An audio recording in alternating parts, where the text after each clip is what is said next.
Cool. All right, welcome back everybody to the last talk we have today. Please welcome Greg Molnar, Education Technology Customer Engineering Lead at Google, who is going to talk to us about some AI offerings that they have on their cloud platform. Take it away, Greg. Great, thanks. As Naomi mentioned, I'm Greg Molnar, Senior Customer Engineer, who focuses in our higher education vertical specifically. I work right now with education technology companies, but I've also supported a number of higher education institutions. I'll share my screen here really quick. We're going to talk today about what we're calling Vertex Art of AI. Vertex AI is sort of the all-encompassing, I'll say, brand we're putting on top of our AI platform that is part of Google Cloud. And brings together a number of capabilities to help institutions, organizations to really get the most out of our investments in AI to help you be productive, as well as enabling you to really bring more capability to perform AI-related work and research to a broader audience. And before I really kind of get into slideware, I thought I would do a demo. And let me just do this really quick here. Change that, good, share. Okay, so you should now see our Google Cloud Console platform. This is how you actually access, if no one here has actually utilized GCP, this is sort of the most common way that users, administrators, et cetera, get access to Google Cloud Platform. It's where all of our services are available. Right now, when you want to leverage what we're calling Vertex AI in this particular, in the current public console, it's still called AI Platform. On my internal console, we've renamed it to Vertex, but we don't need to worry about that. And what I wanted to show you today was just one of the services that we are enabling, which is managed notebook instances to help you with your development of AI models, working with data, etc. This is a fully managed service that is now available through Google Cloud Platform. You have the ability to instantiate this with multiple sets of configurations that include different tool sets to help researchers do the development work, as well as it easily integrates with all the backend GCP services to help you get access to data at scale and other stuff. And I pre-baked a little bit here is that this is just a click and go interface to provision an instance. Here I've already created one here because I wanted to sort of show you the notebook interface, and I'm just going to click. I would normally click on Open Jupyter Labs. I've already got this link opened just to make sure it's happened. And so I've got a actual Jupyter Python notebook opened here that I've created, and I wanted to share with you one of the other technologies that we've made large investments in the AI ML space that really kind of falls underneath this Vertex AI umbrella that I'm going to talk about, which is BigQuery ML. BigQuery is the data warehouse platform that really Google is probably the crown jewel of our cloud platform. It's a planet scale data warehouse that allows you to do a lot of interesting things. One of the interesting things that we have enabled with this is the ability to create ML models. I think there's 8 or 9 different types of models you can actually select now. I've got a sample here that I just want to talk to sort of quickly about using logistics regression. And in this particular case, what's really intriguing about this is that instead of having to write code or R or something like that, here you're actually just using SQL to create an ML model off of structured data. In this particular case, this is live. I'm not going to actually go run this part, because this part here, which just shows you an example of creating a model, and it basically does a select statement, pulls data out of a particular data set. In this case, it's just using one of our public data sets in BigQuery, which is one of the unique things about BigQuery is there are a bunch of public data sets available to build this model to do predictions. I will actually make this live here, and I'm actually going to go down here, and this is actually just sort of evaluating the accuracy of the model. You see that it's ran in real time here, and it actually pulls back statistics about the accuracy of the model. In this case, it's actually, I think this is detecting phone purchases by individuals off of some of our Google Analytics data. And just again, to sort of, wrap this up again here, is that I'm going to actually show you, how someone could use this to use, again, a SQL statement to actually do prediction based off of this model, for the data set here. And we'll run this. You'll see it's actually executing against the data model in the back end. And in this case, based on this, it shows you the results of where we're expecting, in this case, the data sets around predictions, where those predictions are going to occur. So the point of this is that, this is how we're really investing, is to bring these tool sets to make them available to a more broad audience of researchers and not just pure data scientists. And this is what Vertex encompasses, is that the ability to have these capabilities accessible to a broader group to get more value out of them. So let me go ahead and stop sharing that screen, and I'll drive into the presentation. I'll have another demonstration a little bit later on. Let me go ahead, go here, share. Okay. Yeah, I mean, and some of this is, kind of, we'll talk about, why, what's going on with AI, just general trends and stuff. I'll talk about a little bit. I'll go into more details about, what Vertex AI is, what it encompasses, and all the solutions that are part of it. And then, we can talk about, kind of how it can help you transform and help you be productive with your, AI and ML type research tasks. And depending on time, I've got some what's new stuff we can talk about here. I think, AI and ML has been popular for a while. I think that we've, looking at, I've been at Google Cloud now for 3.5 years. I came in, at a point where I think you saw a lot of, interest, momentum had been there for a while, but really in this last year, we've been seeing just accelerated interest in how you can take and use AI and ML capabilities to solve a lot of problems at organizations and institutions. Practical use cases that we work on in the higher education spaces, building prediction models for helping understand things like student retention, how students may perform in classes are some examples that we're working on. We have a solution, example that we use the BERT models that were developed to actually look at content and be able to parse out that content to build artificial intelligence-based tutors and other sorts of things along those lines. So you're just seeing this. Every customer that I talk to, or organization, institution that I talk to, is really wanting to talk to us about how they can solve, use AI/ML to help them solve problems, do research, etc. Again, an example here, and I think a lot of this is, how do you accelerate the time to value here. This is it's a commercial example here, but this is an example of just these tools are designed to help you get to a certain level of value with AI ML capabilities very, very quickly through the automation that we bring, and then allow you to then have your the data scientists out there, those individuals, with more, unique skill sets to focus on the harder, more precise, data problems that you want to look at. I had an example. We were talking to someone at one of the universities in Texas, talked about how they were doing some research related work with some structured data. They actually they essentially had a grad student who coded up a model in R. Took them many weeks to do this. They used something I'll show you a little bit later, our AutoML tables, and reproduced it in a matter of hours with a very similar level of precision.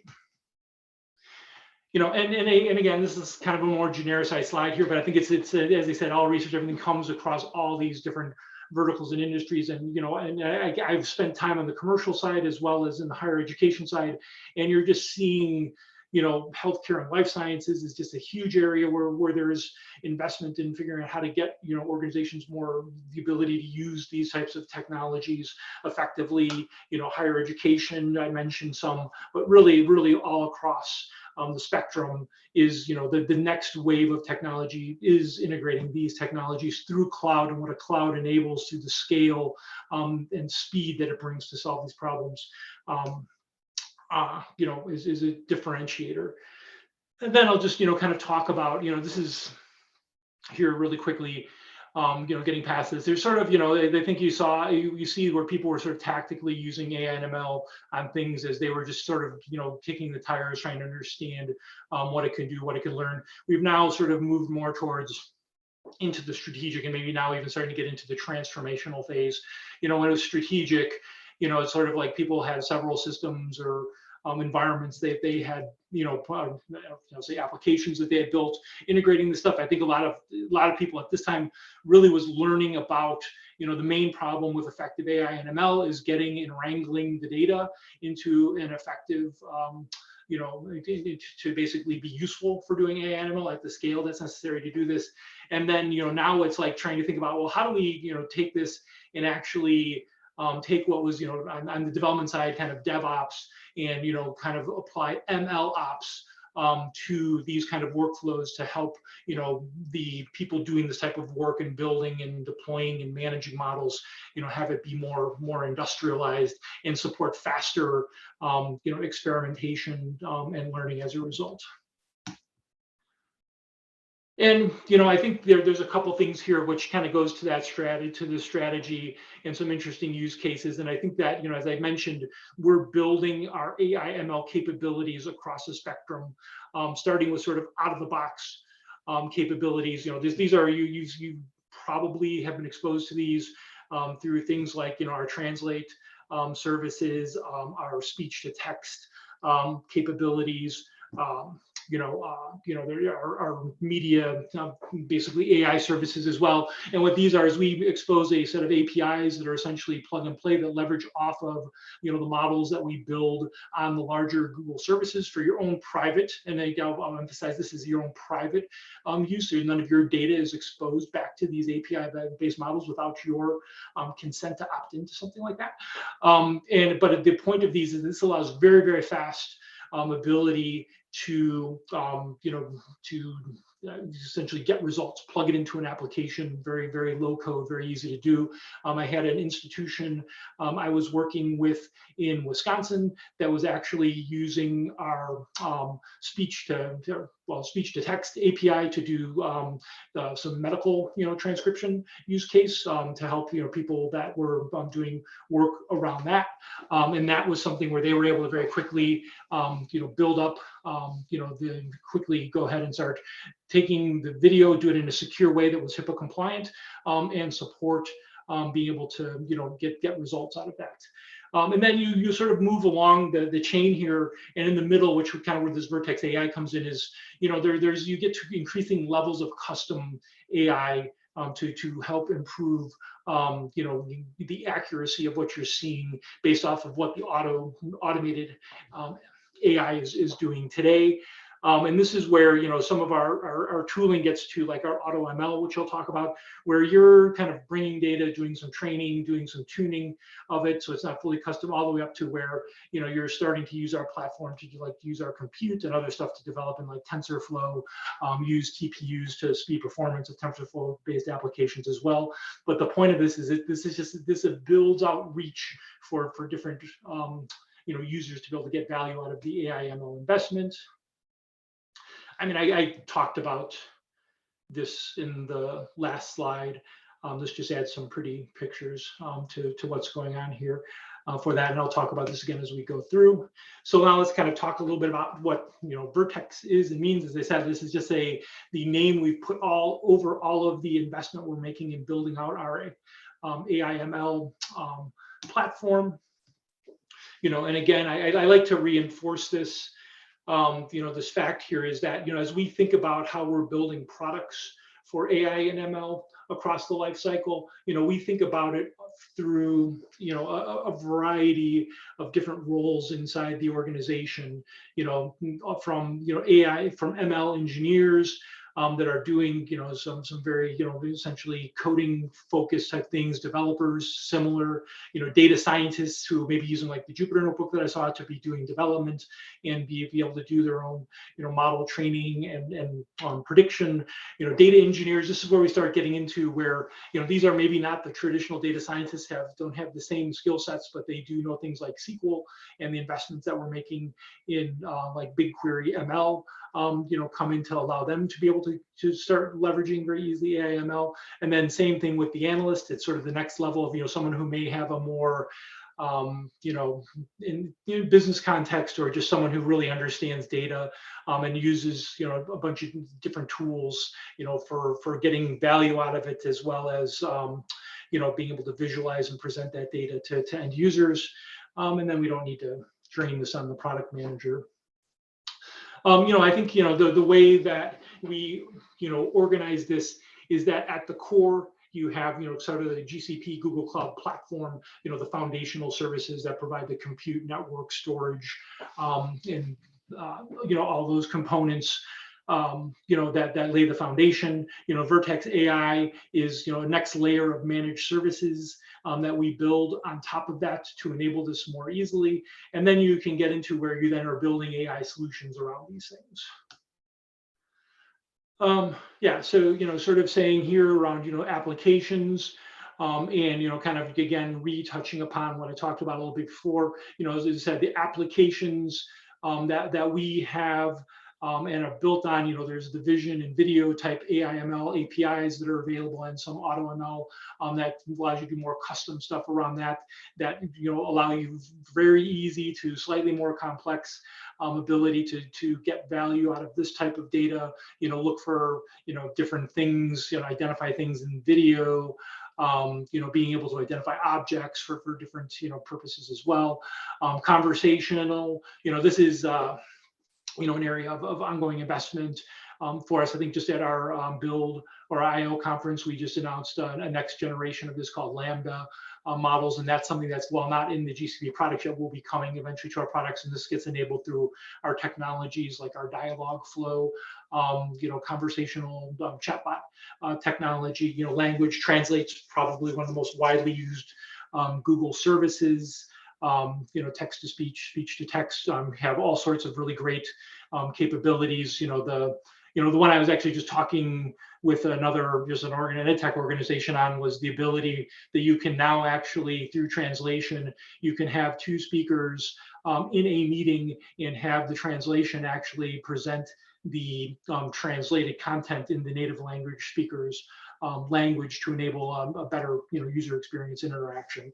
And then, sort of the structured data solutions like BigQuery ML and the auto ML tables that I'll talk about later. And then, sort of, as he said, to get into the custom machine learning, I'm not going to drain all of these. We'll talk about, they show up on some of the other slides, things like, as I showed you, the notebooks and the fact that we made notebooks, more a, managed service as part of the platform that allows you to secure that environment is an important thing. I've had numerous customers that want to, because of various compliance needs, need to stand up notebook environments that are isolated to protect from data exfiltration, and just ensure that people are just using them securely and appropriately, is one, and then we've got, at scale prediction services where you just take your model, land it on our platform, and you'll actually see this in the demo. I see a little bit where it'll just, perform predictions from you, the NAS, or, the neural architectural search.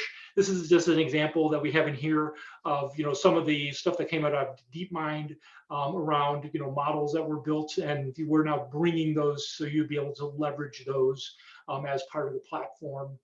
And then I'll talk about some of these other things as and make it real as we go through, the conversation. I think increasingly this explainable AI in the middle here, this is something that's obvious is becoming much more important, and something I talk to customers a lot about as to, hey, we've got this model, if it's automated or even custom, how do you actually show to someone that it's actually working as intended, or if this is actually valid. One example that we had here was, we built a model for detecting, predicting student retention at universities. And the way that we iterated on the model with the counselors from the university is we showed them, here's the features, which are essentially were fields in a table in this case, and does this make sense? That this particular field or feature is actually influencing the model in this heavy way or light way to help tune it to get it better, to help them be successful and do that very, very quickly. Yeah. Okay. Got to put in here, why organizations choosing, our AI platform, Vertex AI.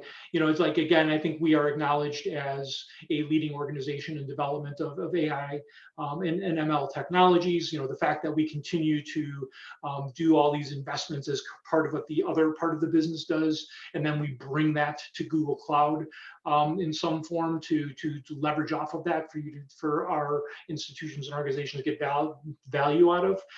As I think is something that's really resonates with organizations.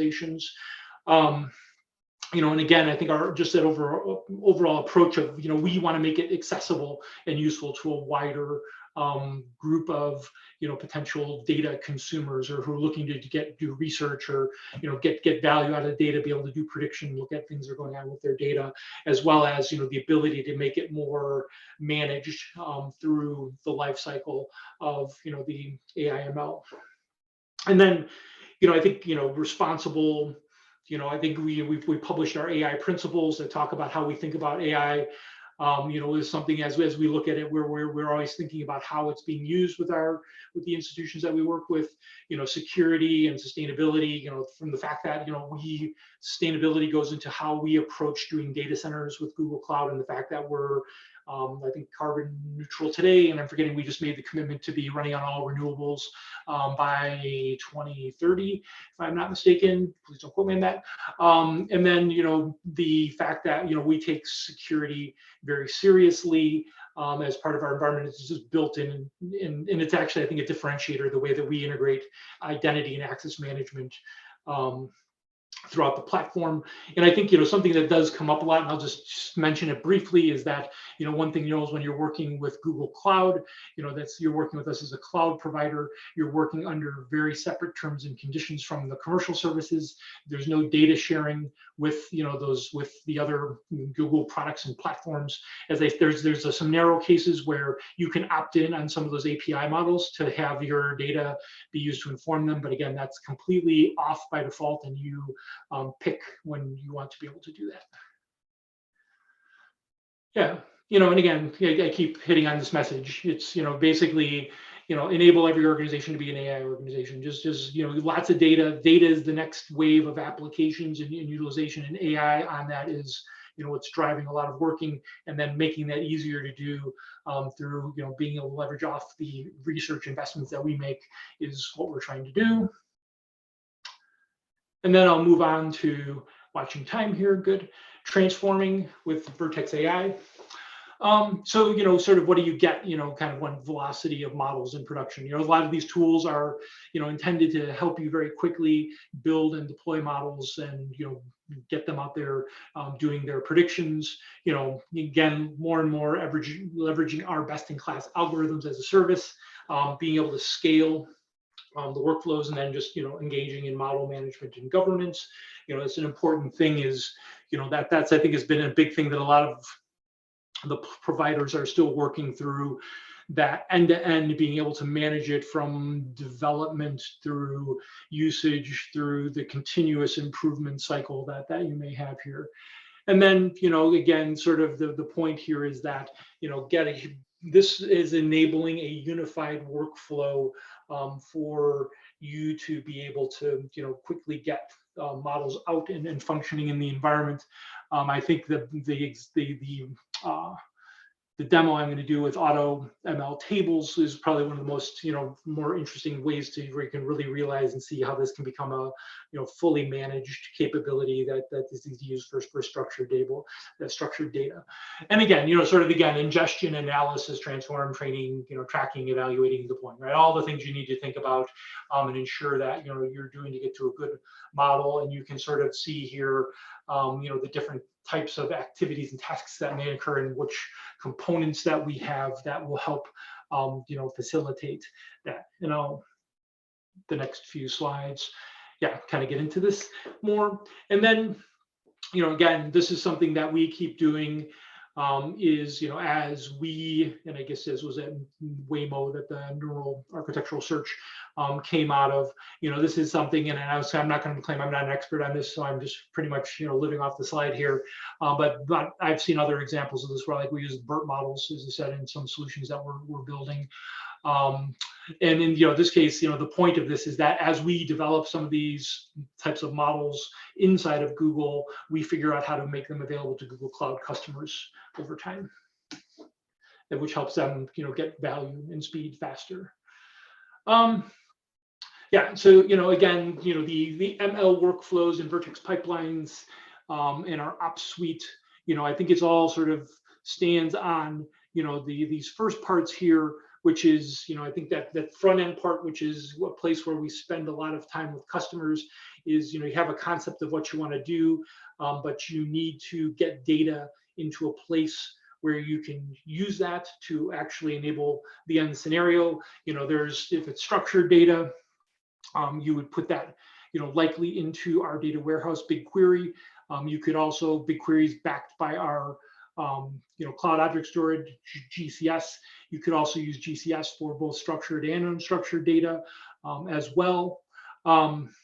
There's a component of data validation. We'll talk about that a little bit more. And we have a whole host of tools on the platform that help you with that. Things like our data flow, data proc, our tools that are there to help you, be able to wrangle and manage data and get it into a good form for you to be able to, start getting value out of it. As I said, the serverless training, this is where, again, we have services where you take your model, you basically just put it into the platform, it trains it, spins it up, manages it. You only pay for what you need. It's not like you're standing up compute instances and doing the training yourself. Here it's, sort of on demand, and you only pay as you go for these capabilities. Again, I sort of mentioned data proc before, or sorry, data flow before. Again, data flow is our Beam tool, like for allowing you to do like ETL kind of work, transform data, basically build code. It basically can take data from a bunch of different places, can run essentially workflow on it to convert the data and then push it to some destination. I keep saying BigQuery because that's where we would put it.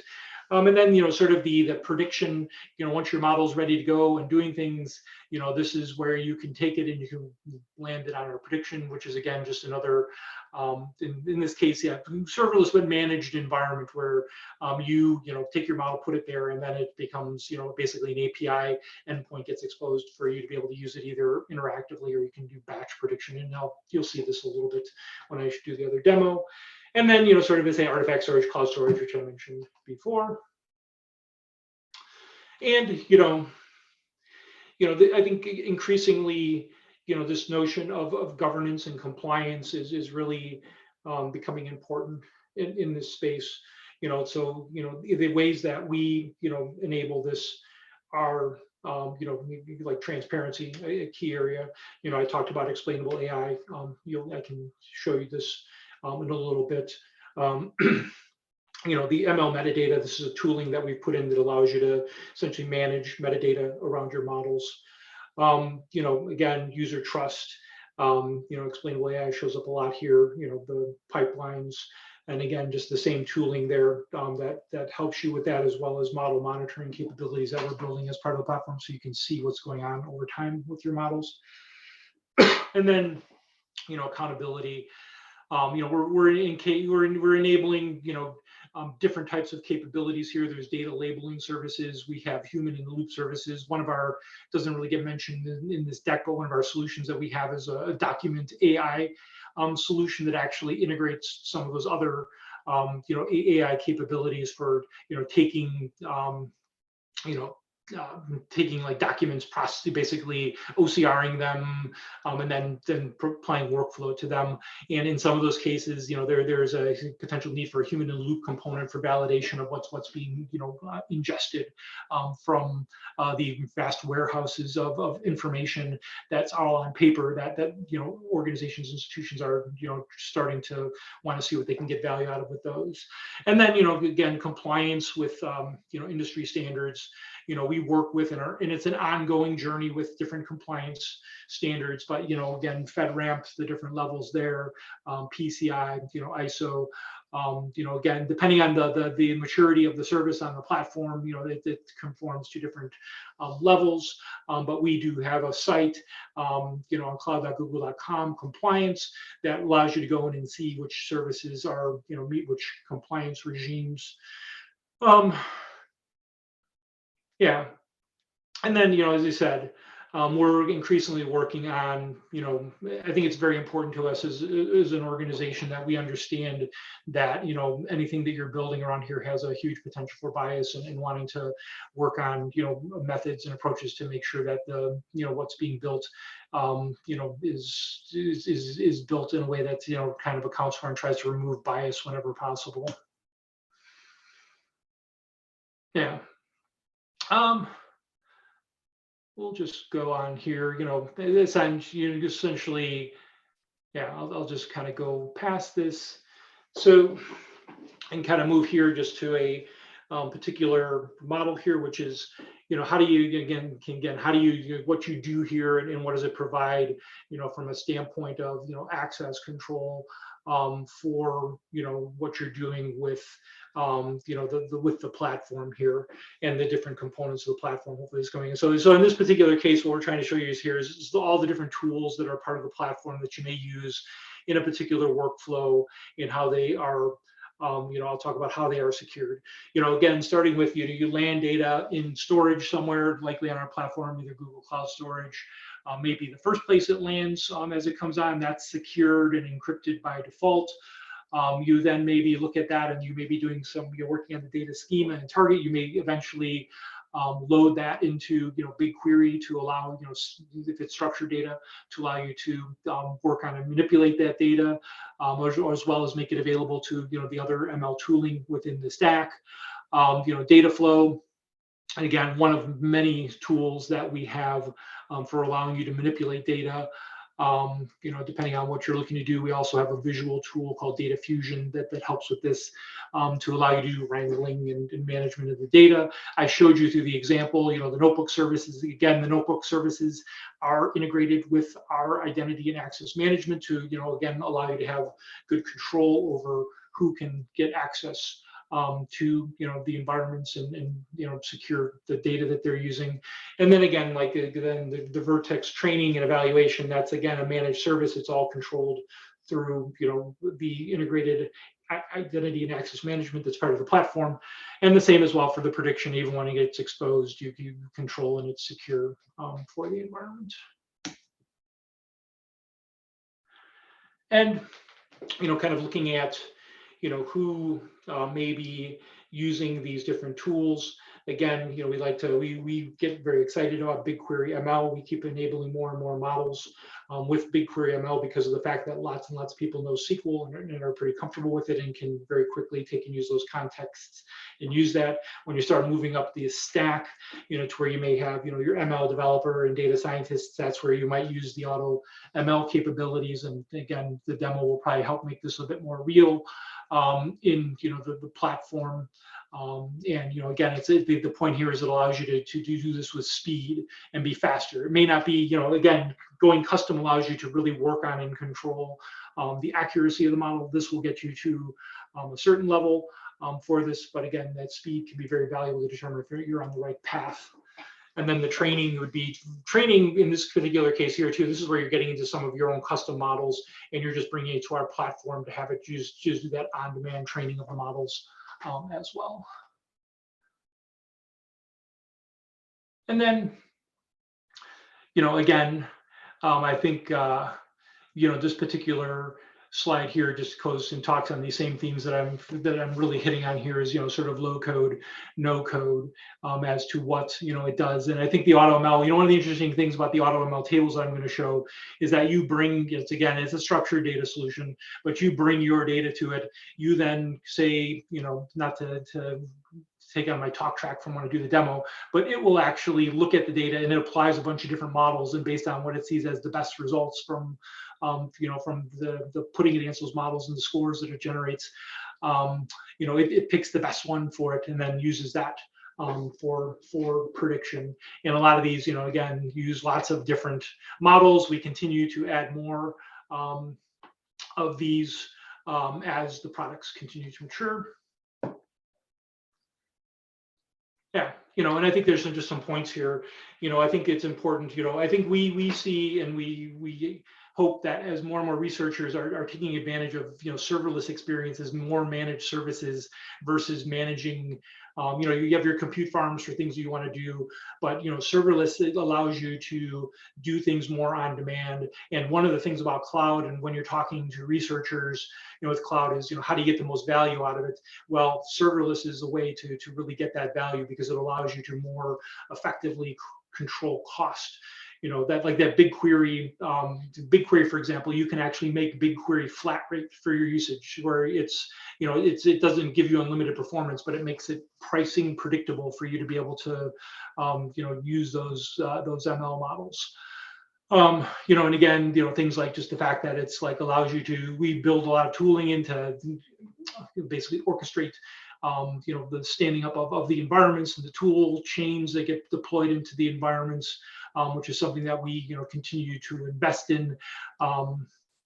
We actually, and I don't have a slide for this yet because I think it's still coming out, so this is fairly new. We're actually building something called RAD Lab, which is a research lab deployment solution that enables a lot of these technologies. It'll be a click, essentially a point and click, I'll say, deployment of a secure research lab environment, integrating a number of different services, even beyond some of the managed services that I'm talking about here. Again, more and more built-in logging and monitoring, so you know what's going on. Yeah, and I think the other parts here I've kind of landed in the conversation. Yeah, individual services. Yeah, predictions built on our GKE platform today. Again, the point of this is that it allows you to be able to scale up and scale down to help you manage your costs through the Kubernetes environment. And again, a lot of this is just automating the workflow that you would do yourself if you were to want to stand up your own Kubernetes cluster to manage this, where it would be standing here. Here, this is managed through the service that we provide, and includes the controls for that. Yeah, and then as I said, the pipeline is the Vertex pipelines. This is newer. To be fair, I haven't spent much time at all with this, but I understand what it does. And the point of this is that it allows you to, build the pipeline that will pull, in certain cases from our container registry, which is, for deploying things for different parts where you may want to have, custom containers that get deployed into the prediction environments because of tooling that you may want to have for them, or like our, maybe take our deep learning container and customize it, there. That's what that's doing here, and helping you manage this through the life cycle of the model as a managed service. Yeah, we like to keep saying this in the deck here, we believe we want to create really high quality models and services, that are easy to use. I think that's one thing that really stands out, and especially as I came to Google and was working with Google Cloud, is that, using our console and our tooling is very easy and approachable to use for organizations. That extends further out as, as you said, we build out these, tools that allow you to do AutoML. Yeah, and again, this is just kind of going back through, all of the services that are part of the platform that you can leverage for your work to be able to get value out of it. Vision, which allows you to pick up objects and turn it into useful things, detect things. The AutoML vision, and in some cases, and actually this is good just to talk about this again here, is like you have vision, which is the API, which is just sort of, take, what your the camera's pointing at and actually put it through the API and get a result back with what it does. AutoML vision, this is similar to this, but this allows you to actually bring your own custom data into the mix to help with the prediction to make it tuned to a particular use case. Video intelligence, again, for detection and management of the, of basically getting data out of video that you're taking. AutoML, the same thing, sort of same theme there, right? Where the AutoML component, watching time here real quick, the AutoML component allows you to just take that and add a bit more customization to it. And you'll see the same thing across these services. There's the top level API, which is just send your data and translate it back. You can go to, like, I think you just go to translate.google.com and find some language. You can do some language translation just to see how this works. Many people just have the app on their phone and use it in various consumer contexts. Conversational, again, Dialogflow is a platform for building conversational experiences. And then the speech to text to speech, this is for being able to take to do what it says effectively. And then AutoML tables, which I'm going to talk to you about in a second, is sort of a structured data AutoML capability, generalized capability for doing prediction. Showed you BigQuery ML and doing a prediction at the beginning here. And this is something new, our recommendations API AI. We've got a recommendations. This allows you to build and actually will do recommendations based on different use cases. This is we can just talking about kind of the components again in the stack and how they work. Again, I don't necessarily need to do this, and so why don't we go ahead and jump over to showing you AutoML tables. So I'll stop sharing there. Hey, Greg, right before we start the demo, we have a few questions that I was wondering if you'd have time for. So we have a question in the chat. How do you charge for Vertex AI services? So each of the individual services has their own pricing component to them. And I'll talk about this in general. So it's consumption-based models fundamentally for what you're doing. And for the managed services, it's, you pay for, essentially a lot of it boils down to the compute time and the persistence of the compute time. For storage, it's how much you're storing and for the duration you're storing at a fundamental level. What's neat about this is when you get to things like the training, is it just spins up the compute, and once it's done, it spins down the compute, so you only pay for what you use there. And then one thing also, depending on where you're coming from as an organization, working with this, and we have to talk about this because it's something that's like that rad lab I was talking about. We're actually looking at, and something we do in higher education with GCP is we do have the ability to do a subscription in certain use cases, which makes it essentially predictable cost for use of the platform. But there's some constraints there, which is a different. We're the only cloud that does this. In research, it's like high performance computing isn't a great use case we probably won't do that for a subscription on that unless we really had a strong boundary on what we knew what it was going to be. But for a lot of these managed services, we have a model that allows you to make it very predictable for you. Through, like I mentioned, like that BigQuery, you can make it flat rate for you. So it's just, here's what it is, and that's what can be enabled through subscription. So hopefully that helps. Oh yeah, that's great, and that's really cool to hear about the subscription model that you guys offer. I know that can be rare in the cloud computing world. Yeah. All right, we have another question. This one's a little bit more open-ended, but the question goes: suppose Vertex AI looks interesting to me as an academic researcher. So I start digging into GCP and I find a profusion of terms, AutoML and NAS and so on. Can you recommend perhaps a mindset or a starting point for going down this garden path of new technologies? On the GCP console, the Vertex AI dashboard looks promising, but it would be interesting to hear if you at Google study this garden path to success problem for academics. Yeah, and I mean, I may not be the best person. I mean, I'll talk about how I came to the platform and started learning it. I think, you know, the approach that I would use is, one, we offer, the ability for you to, get $300 in credits, right? Is one thing for you to explore the platform, but I don't think that's what you're fundamentally asking here. But it's something as it gives you the risk-free way to, start the platform, start trying out the platform, to do this. We also, and I actually had this in one of the things I was going to show at the end for researchers. If you go to google.com here, let me actually, since we're here, let me stop sharing this and let me share this. We have a Google Cloud for Researchers page.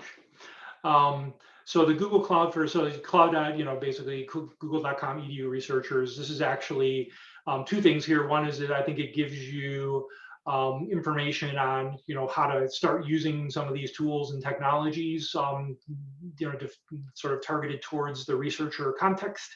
We're building increasingly a community. We actually have a researcher community that you can participate in to start learning about things.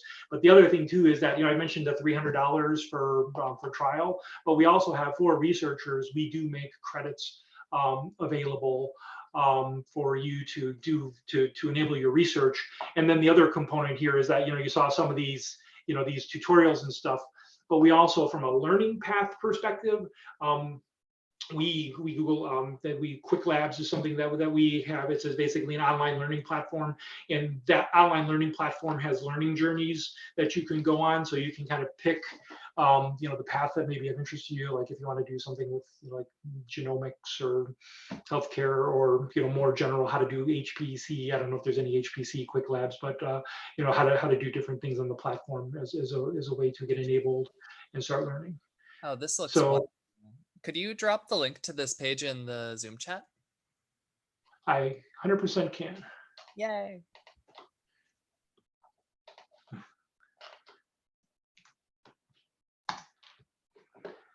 And while I'm at it on this, I'll actually, since I'm here, no, that's not what I wanted. I want this one.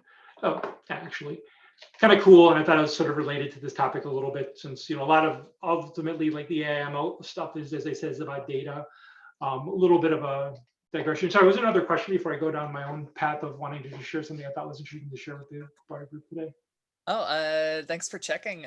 No, we've no more questions, though. Rob Fatland does mention, so there are two kinds of credits: cloud credits that act like a computing resource, and learning credits that are for training. Yeah, that's right. And we've, yeah, and I'll say our training stuff, just to be frank, and we evolve it all the time. Like, meaning like we will, one week we'll be doing credits for people to use it to try and govern it, and then the next week we realize we really just want people to get trained on our platform and make it more, make it more easy for institutions to get access to it.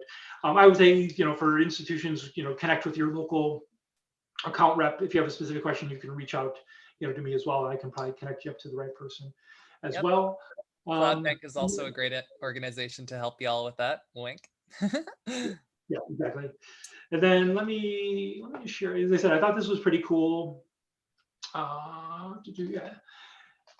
kind of a neat thing. This is like literally announced yesterday.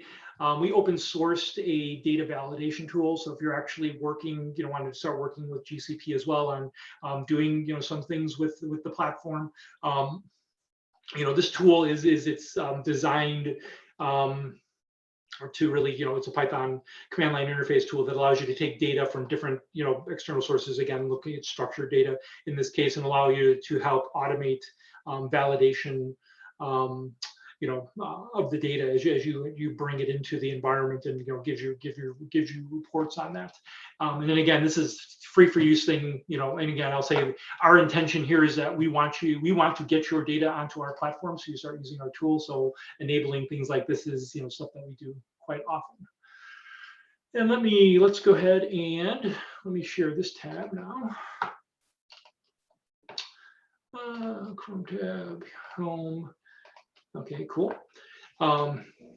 So yeah, so I'm now sharing another tab. This is another project in the GCP console here. This is actually in our internal Google org, so you actually can see here. Yeah, this will be coming. If you don't see Vertex AI today under the AI platform, still you see it's still platform. It's coming. In this particular case. But I was talking about our auto ML tables, and I'll actually just click in on this, and you'll actually see here. This is it's a tool basically takes structured data. That structured data can be a CSV. It pulls data from BigQuery. As you can see here, when you can define basically a new data set, and you can pick up where it was. In this case, it's actually this. This is actually interesting. I actually was just using this, and I actually went to another property that we own that's good for research. It's Kaggle, the community for data science and stuff is part of our platform. And I went there and I was looking for just some other data to an example that I could potentially use to do a prediction model against. And in this case, there was some data on fetal heart rate to kind of do detection on anomalies. And again, I'm not a practitioner in this space, but I said, man, let's see how interesting this could be, or potentially compelling to take this data and see what we can do with this.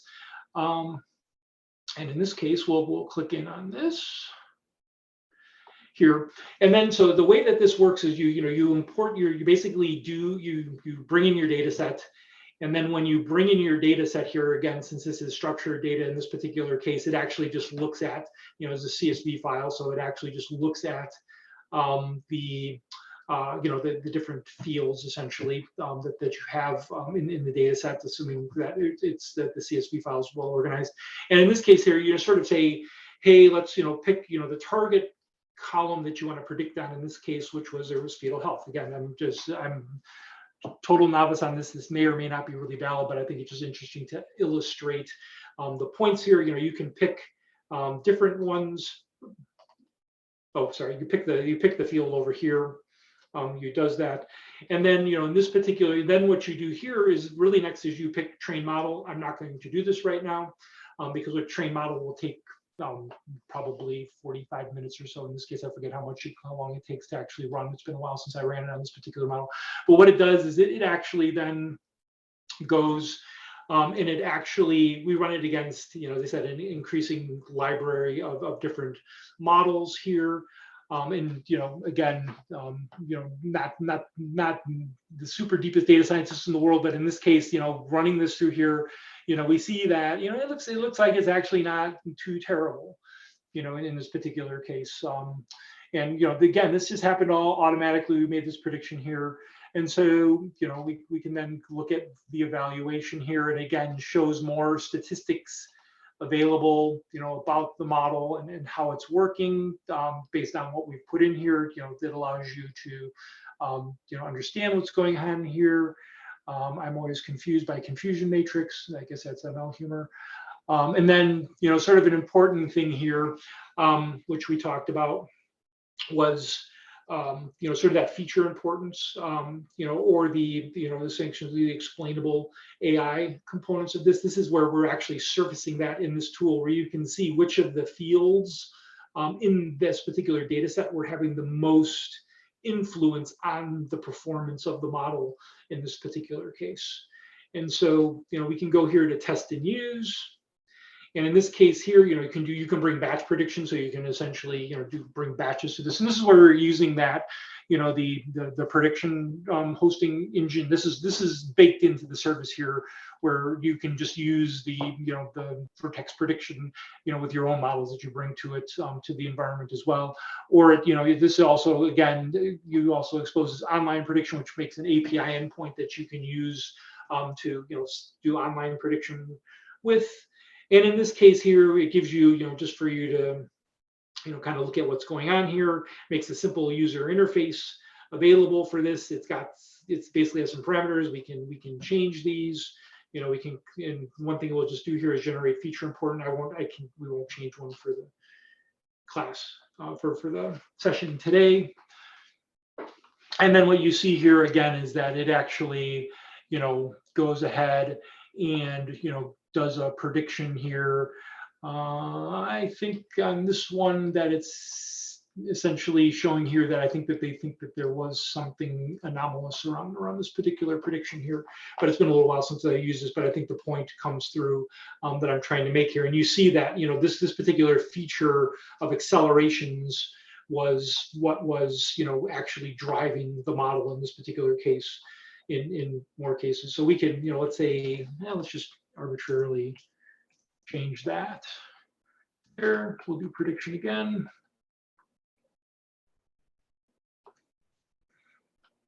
Yeah, it didn't really change it.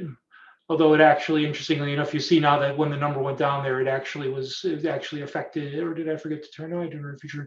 It actually was showing that there was, with that particular bit of data, that was, there wasn't a lot of importance tied to that particular feature in that prediction. It's probably just because the value that I have there is just well outside of the range in those cases.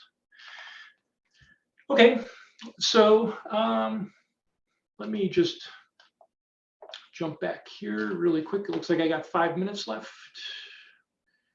And we'll share.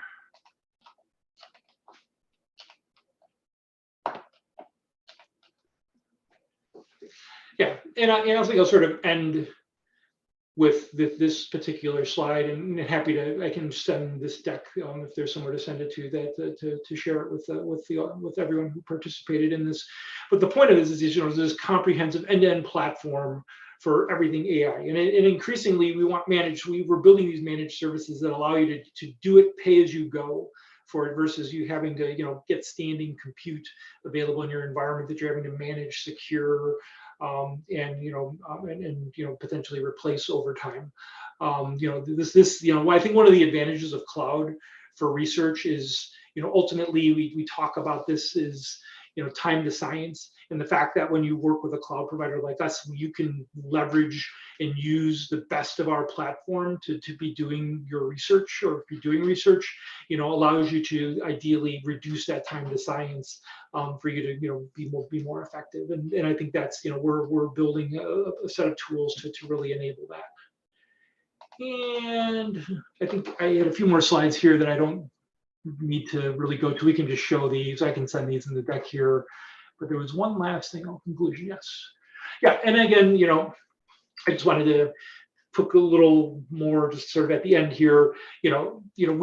Google's about data, and this is where we really, with Google, with GCP, where we're investing most heavily, and we're recognized for doing really good things in this particular space as well. And again, just more, the fact that we're, considered just either in the leaders quadrant for most places when it comes to data and what we're doing with AI and ML.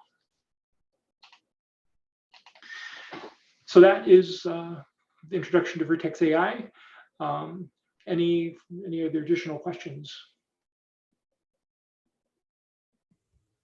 And hopefully this was relevant. Certainly. Yeah, thank you for such a thorough introduction. It's a lot of exciting services that you guys offer. Yeah, any other questions in the chat or comments about Google as a platform?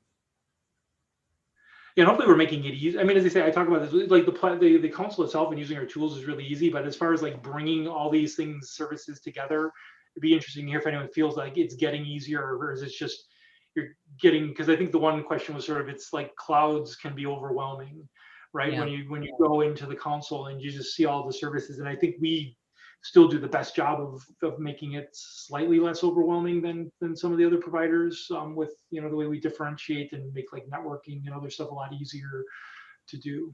But I don't know if anyone has any thoughts or feedback on that.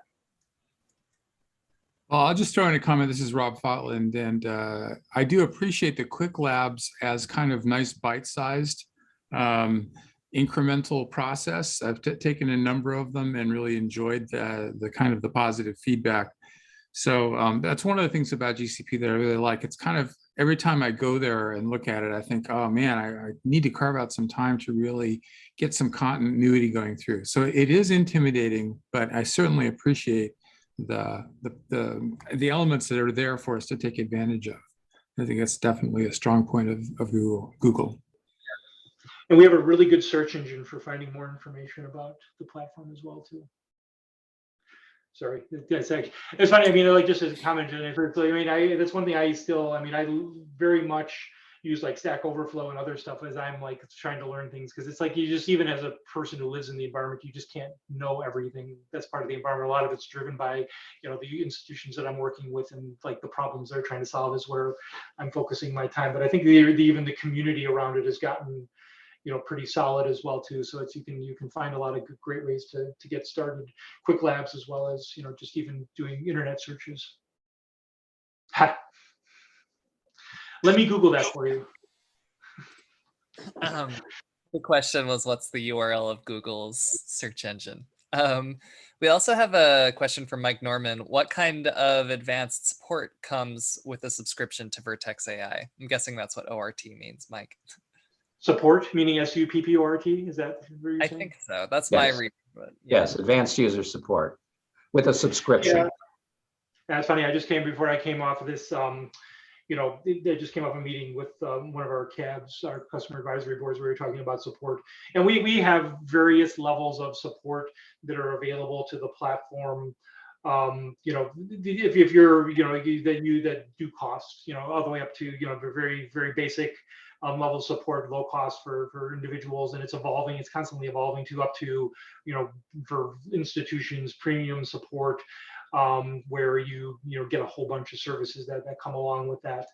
I think we were just taking some feedback on our latest offerings from the higher education community, and hopefully they'll take into account what was discussed there. But there is support, yeah, through those channels. Obviously, you know, there's also support through, you know, public channels as well, where you can reach out to us, you know, reach out to you know, GCP to, you know, interact through different public facing Google groups and other stuff that exists for you know, for non-paid methods for, you know, getting access to the environment. And I would check with your institution, because there may be a chance that your institution, if you haven't already explored GCP, may have a relationship already with us that has some support, you know, that comes with it, where you'll be able to open up tickets into our, you know, into our support to get issues resolved. And then typically too, with it, if you're actually looking to do something with GCP, if you can connect with your, you know, the team that covers your institution, people like me, customer engineers, will, you know, come and talk with you and help and enable you to use our platform too. So here's a hypothetical.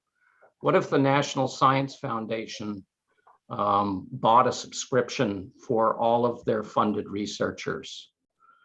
How would user support be organized in that case? Yeah, it's I mean, the simple answer is I think that's a complex ask from the implement. I need to know more. We would need to know more and look at that for what was done there. And sometimes there's and again, also figuring out, you know, support sometimes falls outside of the subscription construct too. So it would be it's something that would be an add-on to that. The subscriptions are targeted more towards the actual platform usage. Yeah, okay. But it's something that, I mean, it's an intriguing question. Well, I guess what I'm getting at is, can you envision a support contract that doesn't devolve to the institution where the researcher is located? Yeah, right. Well, I mean, because it all eventually ties back to billing, just being, you know, very, and you know, support is attached at, well, the support contract is actually attached at what is the Google Cloud organization level, meaning the institution ultimately for that is how that works today. But there is, yeah, I think that's, but you can have, I mean, well, yeah, that I don't know that, like, with what you're asking, which is how do you make it across institutional boundaries effective. But I think it's worth a conversation with someone from, you know, the team that supports, you know, I'm pretty positive there's a team that works with the NSF. I can figure out who that is. And who asked that question? Mike Norman. I'm the PI of CloudBank. Okay. Who do you work with any Googlers now? Yes, but I'd have to ask my people. Okay, yeah, I know. I'll see. Let me. Yeah, thank you for that information. Yeah. I think it's a harder, it's a bigger conversation to have to figure out something like Yeah, that. yeah. You know, And we have time.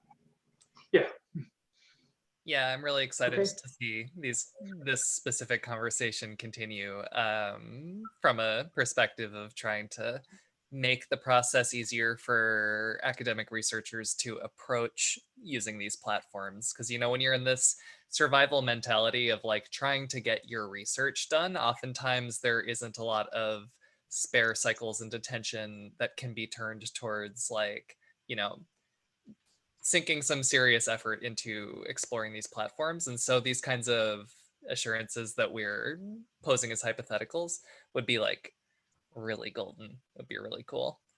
Yeah. But And I think we're working on it, and yeah, it's constantly evolving, right? It's and the more feedback we get, that it helps us to make sure we're trying to hit the mark. So yeah. appreciate that. Yeah, well, we appreciate you coming to our conference and, showing us some of the cool stuff that we can do with your platform, and for having a dialogue with us about this kind of interaction. It's really exciting. So thanks, Greg. Thank you so much. Thanks for having me. I appreciate it. Thank you.